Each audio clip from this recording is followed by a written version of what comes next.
Matagumpay na na-recover ng mga otoridad ang mga nakatagong kagamitang pandigma ng New People's Army sa Sitio Alpha, Barangay Balete, Aroroy, Masbate, alas 6 ng umaga nitong Huwebes. Ayon kay Police Captain Estrella Torres, tagapagsalita ng Masbate Provincial Police Office, dalawang dating miyembro ng NPA ang nakapagpaabot sa kanila ng sumbong patungkol sa kinaroroonan ng mga armas. Kabilang nga sa mga na-recover ang mga bahagi ng M16 rifle tulad ng lower at upper receiver, bolt, buttstock at iba pang accessories. 3 improvised firearms kabilang ang isang carbine at 2 shotgun. Magazines para sa M16 rifle, daang-daang bala at iba pang personal na kagamitan ng rebelde.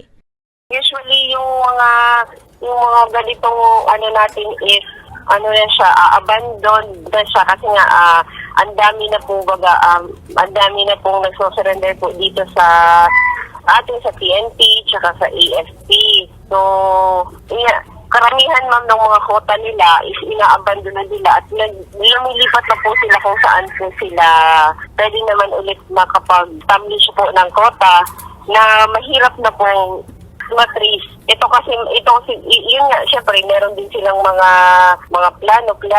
So alam nilang may mga may mga sumuko na alam yung kota na yun. So baka ngayon na nasa pamahalaan na baka ibigay yung information kung saan yung kota. So wala na ma'am, inaabandon na po nila. Naging matagumpay ang operasyon dahil sa pinagsanib puwersa ng Aroroy MPS, katuwang ang iba pang unit mula sa 96th Military Intelligence Company, Alpha Company, 96th Infantry Battalion, Colt 96th Infantry Battalion, Delta Company, 2nd Infantry Battalion, 9th Infantry Division Philippine Army, PIT-5 o RIU-5, Provincial Intelligence Unit Masbate PPO, Revitalized Police sa Barangay Team Kapsay at 94th Special Action Company at 9th Special Action Battalion.